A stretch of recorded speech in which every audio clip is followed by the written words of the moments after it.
जय हिंद साथियों, आप सभी का स्वागत है हमारे इस YouTube चैनल संगम क्लासेस पे। दोस्तों, अगर आप उत्तर प्रदेश बीएड प्रवेश परीक्षा 2021 में बैठना चाहते हैं तो आप सभी का हमारे चैनल पे बहुत बहुत स्वागत है और आप सभी हमारे चैनल को ज़रूर सब्सक्राइब कर लें। साथियों, कहा जाता है कि अगर किसी के बारे में जानना हो तो सबसे पहले उसके इतिहास के बारे में जानना आवश्यक होता है। उसी प्रकार से अगर आप किसी भी परीक्षा की तैयारी कर रहे हैं, सबसे पहले जो पुराने प्रश्न पत्र होते हैं या पुराने परीक्षाओं में आए हुए प्रश्न पत्र होते हैं उसे देख लेना बहुत ही आवश्यक होता है। उससे ये होता है कि पैटर्न पता चल जाता है और आगे कैसा एग्ज़ाम होगा कुछ पैटर्न हमें मालूम हो जाता है। अगर देखा जाए तो काफ़ी हद तक कभी कभी क्वेश्चन रिपीटेड भी आते हैं, पिछले वर्ष के प्रश्न भी अगले साल में भी आ जाते हैं, तो इस तरीके से पिछले प्रश्न को देखना बहुत ही आवश्यक होता है। और हम आपके लिए लेकर के आए हैं 20 वर्षों के प्रश्न पत्र। अच्छा, बीएड में क्या है, हिंदी और रीजनिंग तो सब कर लेता है, लेकिन जीएस जो है वो करना थोड़ा मुश्किल हो जाता है। जीएस गलत हो जाता है और तुक्का मार के चले जाते हैं, इसलिए जीएस पे फोकस करना बहुत ही ज़रूरी है। तो हम आज लेकर के आए हैं 2005 के जीएस का प्रश्न पत्र, तो इसे हम हल करेंगे और इसे जो है कि फटाफट से देख लेते हैं और ध्यान में इसे रखेंगे। चलिए, तो पहला क्वेश्चन देख लेते हैं। हमारा पहला क्वेश्चन है, यदि राजकोषीय घाटे में ब्याज भुगतान निकाल दिया जाए तो शेष बराबर होगा। यदि राजकोषीय घाटे में ब्याज भुगतान निकाल दिया जाए तो शेष बराबर होगा प्राथमिक घाटे के, राजस्व घाटे के, मौद्रिक घाटे के या बजट घाटे के। तो दोस्तों, इसका हमारा सही उत्तर हो जाएगा प्राथमिक घाटे के, ऑप्शन नंबर ए सही हो जाएगा। दूसरा प्रश्न है, पूर्व मध्यकालीन निम्नांकित सिक्कों में कौन मूल्य सबसे छोटा था। तो दोस्तों, यहाँ पे 4 सिक्के दिए गए हैं, द्रम्मष्टक, रूपक और विंशोपक। तो सबसे छोटा इसमें ऑप्शन नंबर डी सही हो जाएगा, सबसे छोटा इसमें विंशोपक माना जाता है। चलिए नेक्स्ट क्वेश्चन हम देख लेते हैं। तीसरा क्वेश्चन, बौद्ध धर्म की आलोचना एवं वैदिक परंपरा के समर्थन करने के लिए कौन विख्यात हैं। आर्यदेव विख्यात हैं या धर्म कीर्ति विख्यात हैं या कुमारिल या उमास्वामी। तो दोस्तों, इसका सही उत्तर हो जाएगा Kumaril, option number C. Kumaril ji जो हैं ये बौद्ध धर्म के आलोचक थे और वैदिक परंपरा के समर्थक थे। चलिए अगला क्वेश्चन देख लेते हैं। शहीद सुल्तान के कटे हुए मस्तक से अभी रक्त टपक ही रहा था जब शाही चंदोला अलाउद्दीन के सिर के ऊपर उठाया गया और वह सुल्तान घोषित किया गया, यह किसका कथन है। तो ऑप्शन देख लेते हैं, अमीर खुसरो, बरनी, फरिश्ता, इब्न बतूता। तो दोस्तों, इसका सही उत्तर हो जाएगा बरनी जी का यह कथन है, शहीद सुल्तान के कटे हुए मस्तक से अभी रक्त टपक ही रहा था जब शाही चंदोबा अलाउद्दीन के सिर के ऊपर उठाया गया और वह सुल्तान घोषित किया गया।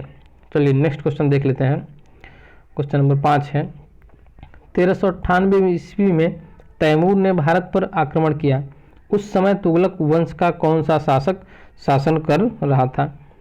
तो ऑप्शन है अलाउद्दीन सिकंदर शाह, शाहजादा मोहम्मद, फिरोज तुगलक, नासिरुद्दीन महमूद शाह। तो इसका सही उत्तर हो जाएगा option number D, Nasiruddin Mahmud Shah. चलिए अगला क्वेश्चन देख लेते हैं। छठा क्वेश्चन, यहाँ पे 6 है, ये मिट गया है। क्वेश्चन है, कार्यपालिका व्यवस्थापिका के प्रति उत्तरदायी नहीं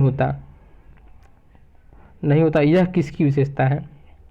ऑप्शन अध्यक्षात्मक, संसदात्मक, लोकतंत्र या उपर्युक्त सभी। तो इसका सही ऑप्शन हो जाएगा ऑप्शन नंबर ए, अध्यक्षात्मक। चलिए नेक्स्ट क्वेश्चन देख लेते हैं। 7वां क्वेश्चन, अधिकार वह मांग है जिसे समाज स्वीकार करता है तथा राज्य लागू करता है, यह जो है किसने कहा। अधिकार वह मांग है जिसे समाज स्वीकार करता है तथा राज्य लागू करता है, ये लास्की ने कहा है। चलिए नेक्स्ट क्वेश्चन देख लेते हैं। स्वतंत्रता तथा समानता एक दूसरे के क्या हैं, पूरक हैं, विरोधी हैं, समानार्थी हैं या फिर इनमें से कोई नहीं। चलिए फटाफट से आंसर दीजिए। तो इसका सही उत्तर हो जाएगा पूरक। स्वतंत्रता तथा समानता एक दूसरे के पूरक होते हैं। चलिए नेक्स्ट क्वेश्चन देख लेते हैं। 9वां क्वेश्चन, प्रारंभिक चरण में अंग्रेजों का भारत में क्या उद्देश्य था? जब अंग्रेज भारत आए थे तो उनका क्या उद्देश्य था? मिशनरीज करना था, या फिर शिक्षा प्रसार करना था, या शासन करना था यहाँ पे, या फिर धन एकत्र करके स्वदेश लौट जाना? तो इसका सही उत्तर हो जाएगा ऑप्शन नंबर डी, धन एकत्र करके स्वदेश ले जाना। नेक्स्ट क्वेश्चन है, सांप्रदायिक समझौता किसके मध्य हुआ था? सांप्रदायिक समझौता किसके मध्य हुआ था? तो इसका हमारा सही उत्तर हो जाएगा ऑप्शन नंबर ए, सवर्ण हिंदू नेता और अंबेडकर के साथ। चलिए नेक्स्ट क्वेश्चन देख लेते हैं। सरकार के विस्तृत भेद किस विचारक ने बताया है? सरकार के विस्तृत भेद किस विचारक ने बताया है? Option number A, Green, B, अरस्तू, सी, लाक मतलब John Locke, option number D, Marx. तो इसका सही उत्तर हो जाएगा ग्रीन। चलिए नेक्स्ट क्वेश्चन देख लेते हैं। आदिल शाही वंश के हिंदू प्रधानमंत्री हेमू को उसकी विजयों के उपलक्ष्य में विक्रमादित्य की उपाधि किसने दी थी? तो देखेंगे, ऑप्शन है आदिल शाह, यूसुफ आदिल खां, इब्राहिम आदिल शाह, या फिर इनमें से कोई नहीं। तो इसका सही उत्तर हो जाएगा आदिल शाह। चलिए 13वां क्वेश्चन देखते हैं। इतिहासकार स्मिथ ने अकबर के किस अभियान को ऐतिहासिक द्रुतगामी आक्रमण कहा था? ऑप्शन है पानीपत के युद्ध को, हल्दी घाटी के युद्ध को, द्वितीय गुजरात अभियान को, कश्मीर के अभियान को। इसका सही उत्तर हो जाएगा ऑप्शन नंबर सी, द्वितीय गुजरात अभियान। नेक्स्ट क्वेश्चन है, लोकतंत्रात्मक शासन में संप्रभुता अंत में कहाँ होती है? लोकतंत्रात्मक शासन में संप्रभुता अंत में कहाँ होती है? इसका सही ऑप्शन हो जाएगा जनता के हाथ में होती है। चलिए नेक्स्ट क्वेश्चन देख लेते हैं। बहुलवादी विचारक राज्य की सत्ता को क्या कहते हैं? बहुलवादी विचारक राज्य की सत्ता को क्या कहते हैं? तो इसका सही उत्तर हो जाएगा अन्य समुदायों में बराबर वितरण। चलिए नेक्स्ट क्वेश्चन देख लेते हैं। औरंगजेब को यह किसने लिखा था कि हम शिवा को एक वृत्त के केंद्र की तरह बांध लेंगे? औरंगजेब को यह किसने कहा था कि हम शिवा को एक विस्तृत वृत्त के केंद्र की तरह बांध लेंगे? तो इसका सही उत्तर हो जाएगा 16 का ए, जय सिंह ने कहा था। चलिए नेक्स्ट क्वेश्चन है। 1707 ईस्वी में औरंगजेब की मृत्यु के पश्चात मोहम्मद मुअज्जम किस नाम से मुगल सिंहासन पर बैठा? तो इसका सही उत्तर हो जाएगा मोहम्मद शाह। चलिए अगला क्वेश्चन देख लेते हैं। नेक्स्ट क्वेश्चन देखते हैं 18वां क्वेश्चन। सैयद बंधुओं हुसैन अली खां एवं अब्दुल्ला खां ने मराठों के सहयोग से किस मुगल सम्राट को सत्ताच्युत कर उसकी हत्या कर दी? तो इसका सही उत्तर हो जाएगा बी, फर्रुखसियर। क्या हो जाएगा? फर्रुखसियर। इसका सही उत्तर हो जाएगा फर्रुखसियर। चलिए नेक्स्ट क्वेश्चन देख लेते हैं। अखिल भारतीय किसान सभा का गठन कब और कहाँ हुआ? अखिल भारतीय किसान सभा का गठन कब और कहाँ हुआ? बम्बई में हुआ 1935 में, या 1942 कानपुर में हुआ, या 1938 कलकत्ता में हुआ, या 1936 लखनऊ में हुआ? तो इसका सही उत्तर हो जाएगा ऑप्शन नंबर डी, 1936 लखनऊ में हुआ। चलिए नेक्स्ट क्वेश्चन देखते हैं। विदेशी राज्य चाहे वह कितना ही अच्छा क्यों न हो, स्वदेशी राज्य की तुलना में कभी अच्छा नहीं हो सकता, यह किसका कथन है? तो ऑप्शन देखेंगे, लोकमान्य तिलक जी ने कहा, या फिर गोपाल कृष्ण गोखले ने कहा, महात्मा गांधी जी ने कहा, दयानंद सरस्वती जी ने कहा। तो इसका सही उत्तर हो जाएगा option number D, Dayanand Saraswati ji ने कहा था कि विदेशी राज्य चाहे वह कितना ही अच्छा क्यों न हो, स्वदेशी राज्य की तुलना में कभी अच्छा नहीं हो सकता। तो चलिए नेक्स्ट क्वेश्चन देखते हैं। 1919 में कांग्रेस के कलकत्ता अधिवेशन में गांधी जी ने असहयोग आंदोलन का प्रस्ताव रखा। कुछ नेताओं ने इनका जोरदार विरोध किया। निम्नांकित में से किस नेता ने उसका विरोध नहीं किया था? C Rajagopalachari, Annie Besant, C R Das, Madan Mohan Malaviya. तो इसका सही उत्तर हो जाएगा option number E, C Rajagopalachari ने। चलिए नेक्स्ट क्वेश्चन देखते हैं 22वां क्वेश्चन। दीपावली घोषणा के तहत भारतीयों को डोमिनियन स्टेट देने का गोलमेज सम्मेलन के आयोजन की बात कही गई थी। इसकी घोषणा किस गवर्नर जनरल ने की? तो इसका सही उत्तर हो जाएगा ऑप्शन नंबर ए, लॉर्ड इरविन। चलिए नेक्स्ट क्वेश्चन देखते हैं। 1923 के बाद सांप्रदायिक दंगों के कारण कांग्रेस के अंदर एक गुट अनुक्रियाशीलवादी बना। निम्नलिखित में से कौन इससे संबंधित थे? मदन मोहन मालवीय थे, मोतीलाल नेहरू जी थे, या लाला लाजपत राय जी थे, या NC जयकर जी थे? तो इसका सही उत्तर हमारा हो जाएगा option number D. Option number D का मतलब है मदन मोहन मालवीय जी हो जाएंगे, लाला लाजपत राय जी हो जाएंगे और NC जयकर जी हो जाएंगे। चलिए नेक्स्ट क्वेश्चन देखते हैं। किस योजना ने सर्वप्रथम अल्पसंख्यकों की समस्या के हल को राष्ट्रीय स्वतंत्रता के मार्ग की बड़ी रुकावट के रूप में लाकर खड़ा किया? अगस्त प्रस्ताव, या कैबिनेट मिशन योजना, या शिमला योजना, या क्रिप्स मिशन योजना? तो इसका उत्तर हो जाएगा ऑप्शन नंबर ए, अगस्त प्रस्ताव।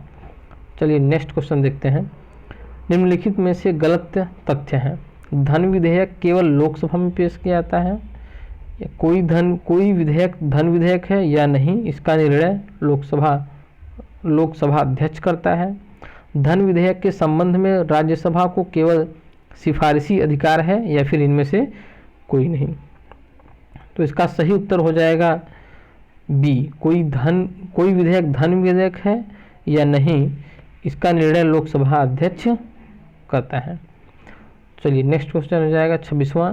मुस्लिम लीग ने संविधान सभा का बहिष्कार किया, किस कारण से? पहला कारण, मुस्लिम लीग संविधान सभा का अध्यक्ष किसी मुस्लिम नेता को बनाना चाहती थी। ऑप्शन नंबर बी, मुस्लिम लीग को संविधान सभा में उचित प्रतिनिधित्व न मिलने के कारण। सी, मुस्लिम लीग मुस्लिमों के लिए एक अलग संविधान सभा चाहती थी, या फिर ऑप्शन नंबर डी, उपयुक्त सभी? तो इसका सही उत्तर हो जाएगा ऑप्शन नंबर सी, मुस्लिम लीग मुस्लिमों के लिए एक अलग संविधान सभा चाहती थी। क्वेश्चन 27, निम्नलिखित में से कौन संविधान की प्रारूपण समिति का सदस्य नहीं था, या फिर प्रारूप समिति का सदस्य नहीं था? इसका ऑप्शन देखेंगे, जवाहरलाल नेहरू, मोहम्मद सादुल्लाह, KM मुंशी, गोपालास्वामी अयंगर। इसका सही उत्तर हो जाएगा जवाहरलाल नेहरू जी। नेक्स्ट क्वेश्चन है, संविधान सभा द्वारा अंतिम रूप से पारित संविधान में कुल कितने अनुच्छेद और अनुसूचियां थी? जी हाँ, जब संविधान अंतिम रूप से पारित कर दिया गया था तो इसमें कितने अनुच्छेद व अनुसूचियां थी? तो इसका सही उत्तर हो जाएगा 395 अनुच्छेद व 8 अनुसूचियां। चलिए नेक्स्ट क्वेश्चन देखते हैं। निम्नलिखित में से किन उद्देश्यों को भारतीय संविधान की प्रस्तावना उद्घोषित नहीं करती है? सामाजिक, आर्थिक और राजनीतिक न्याय, विचार अभिव्यक्ति, विश्वास, धर्म और उपासना की स्वतंत्रता, प्रतिष्ठा और अवसर की समता, अंतर्राष्ट्रीय शांति और सुरक्षा की अभिवृद्धि। तो इसका हमारा सही उत्तर हो जाएगा विचार अभिव्यक्ति, विश्वास, धर्म और उपासना की स्वतंत्रता।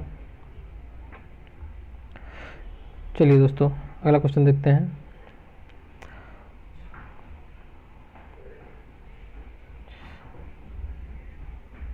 यहाँ पे दोस्तों मिस हो गया है, 29 के बाद सीधा 35 नंबर आ गया है, इसके आगे वो मिलेगा।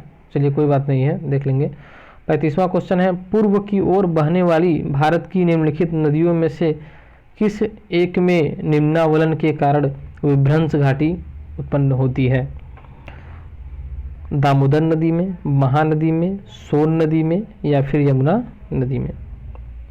तो इसका सही उत्तर हो जाएगा ऑप्शन नंबर ए, दामोदर नदी। अगला क्वेश्चन है, निम्नलिखित युग्मों में से कौन सा एक सुमेलित है? टीक जम्मू कश्मीर, देवदार मध्य प्रदेश, चंदन काष्ठ केरल, सुंदरी पश्चिम बंगाल। तो इनमें से कौन सा एक सुमेलित है?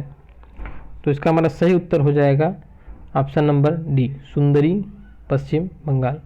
सुंदरवन जो है पश्चिम बंगाल में पाया जाता है। नेक्स्ट क्वेश्चन है, अंडमान निकोबार द्वीप की आदिवासी जनसंख्या ऑस्ट्रेलिया समजाति की है, काकेकस जाति की है, या मंगोलाम जाति की है, या निग्रोसम जाति की है। तो इसका हमारा सही उत्तर हो जाएगा ऑप्शन नंबर डी, निग्रोसम जाति की है। क्वेश्चन नंबर 38, निम्नलिखित में से कौन सा एक देश विश्व में ईंधन काष्ठ का सबसे बड़ा उत्पादक है? कौन सा देश जो है ईंधन काष्ठ का सबसे बड़ा उत्पादक है? तो इसका नंबर हो जाएगा सी, भारत। चलिए अगला क्वेश्चन देख लेते हैं, निम्नलिखित में से कौन सा राज्य भारत में अभ्रक का सबसे प्रमुख उत्पादक है? अभ्रक का जो है सबसे प्रमुख उत्पादक बिहार है। चलिए नेक्स्ट क्वेश्चन देखते हैं, नेपानगर जिस उद्योग के लिए जाना जाता है वह है 40वां क्वेश्चन है, नेपानगर जिस उद्योग के लिए जाना जाता है वह कौन सा उद्योग है? तो इसका सही उत्तर हो जाएगा अखबारी कागज। चलिए नेक्स्ट क्वेश्चन देखते हैं। अब यहाँ पे देखिए जो मिस हुआ था वो आगे क्या है। 30वां क्वेश्चन देखते हैं, भारत के प्रत्येक नागरिक का कर्तव्य होगा प्राकृतिक पर्यावरण का संरक्षण एवं सुधार। उपयुक्त कथन भारतीय संविधान के किस अनुच्छेद में लिखित है? तो इसका हमारा सही उत्तर हो जाएगा ऑप्शन नंबर सी, 51 में। चलिए अगला क्वेश्चन 31, भारतीय संविधान स्पष्ट रूप से प्रेस की स्वतंत्रता की व्यवस्था नहीं करता, परंतु यह स्वतंत्रता अंतर्निहित है। इसका सही उत्तर हो जाएगा ए, 19 फर्स्ट में, 19 फर्स्ट अ में। चलिए अगला क्वेश्चन देखते हैं, संविधान के आधारभूत ढांचे को सुरक्षित रखने का सिद्धांत सर्वोच्च न्यायालय ने किस मामले में प्रतिपादित किया था? तो इसका सही उत्तर हो जाएगा केशवानंद भारती का मामला 1973 में। 33वां क्वेश्चन है, निम्नलिखित में से किन व्यक्तियों ने कार्यकारी राष्ट्रपति के रूप में कार्यभार संभाला? तो इसका सही उत्तर हो जाएगा ऑप्शन नंबर डी, बीबी गिरी ने भी संभाला था, और HM हिदायतुल्लाह ने भी, और BD जत्ती ने भी। चलिए नेक्स्ट क्वेश्चन 34वां है, निम्नलिखित आदिम जनजातियों तथा उनके निवास स्थानों में युग्मों में कौन सा एक सुमेलित नहीं है? बुक्सा कुमायूं, कोल जबलपुर, मुंडा छोटा नागपुर, कोरबा कोडागू। तो उसका सही उत्तर हो जाएगा option number D, Korba Kodagu सुमेलित नहीं है। अगला 41वां क्वेश्चन, टोम्बोलो स्थलाकृति का निर्णय किस प्रक्रम द्वारा होता है? तो इसका सही उत्तर हो जाएगा ऑप्शन नंबर डी, सागरीय तरंगे। चलिए नेक्स्ट क्वेश्चन 42वां, निम्नलिखित में से कौन सी नदी घाटी परियोजना उड़ीसा राज्य में स्थित नहीं है? बालीमेला परियोजना, सलांदी परियोजना, तलचर परियोजना, कांसागति परियोजना। तो इसका हमारा सही उत्तर हो जाएगा ऑप्शन नंबर डी, कांसावती परियोजना। चलिए नेक्स्ट क्वेश्चन देखते हैं, अफ्रीका महाद्वीप के 2 सबसे छोटे देश निम्नलिखित में से कौन से हैं? अफ्रीका महाद्वीप के 2 सबसे छोटे देश निम्नलिखित में से कौन से हैं? मिस्र तथा सूडान, मोरक्को तथा मारितानिया, इथियोपिया तथा जिबूती, लाइबेरिया तथा सियरा लियोन। तो इसका हमारा सही उत्तर हो जाएगा ऑप्शन नंबर डी, लाइबेरिया तथा सियरा लियोन। चलिए नेक्स्ट क्वेश्चन, निम्नलिखित में से कौन सा एक भारत के भुगतान संतुलन के चालू खाते में अदृश्य प्राप्तियों में सम्मिलित नहीं है? तो इसका हमारा सही उत्तर हो जाएगा विदेशी बैंकों से ऋण। क्वेश्चन 45वां है, भारत में गुणात्मक साख नियंत्रण का एक साधन है खुला बाजार क्रियाएं, साख की राशनिंग, आरक्षण अनुपात में परिवर्तन, या फिर बैंक दर। तो इसका हमारा सही उत्तर हो जाएगा साख की राशनिंग। चलिए अगला क्वेश्चन है, यदि मांग वक्र आयताकार अति परवलय है तो मांग की संख्यात्मक लोच होगी। तो इसका सही उत्तर हो जाएगा सी। चलिए नेक्स्ट क्वेश्चन देखते हैं, केंद्रीय सरकार के निम्नलिखित साधनों में से कौन सा एक साधन अप्रत्यक्ष कर की श्रेणी में आता है? निगम कर, सीमा कर, संपत्ति कर, या फिर ब्याज प्राप्तियां। तो इसका सही उत्तर हो जाएगा ऑप्शन नंबर बी, सीमा शुल्क। 48वां क्वेश्चन, पूंजीगत लाभ का अर्थ है उस उत्पादन की बिक्री में वृद्धि जिसके लिए पूंजी निवेश किया गया, स्वयं की पूंजी के मूल्य में वृद्धि, पूंजी परिसंपत्ति पर सकल लाभार्जन, पूंजी की सीमांत उपयोगिता। तो इसका हमारा सही उत्तर हो जाएगा ऑप्शन नंबर सी, पूंजी परिसंपत्ति पर सकल लाभार्जन। भारत में वित्त आयोग का गठन कौन करता है? भारत में वित्त आयोग का गठन राष्ट्रपति करता है। 50वां क्वेश्चन, नवीं पंचवर्षीय योजना में सर्वोच्च प्राथमिकता दी गई, किसे दी गई थी? कृषि क्षेत्र को, औद्योगिक क्षेत्र को, ऊर्जा क्षेत्र को या सामाजिक सेवाओं के क्षेत्र को। तो इसका हमारा सही उत्तर हो जाएगा ऊर्जा क्षेत्र को। साथियों, अगला वीडियो 2006 का आएगा, 2006 में जो भी जीएस के पेपर आए थे।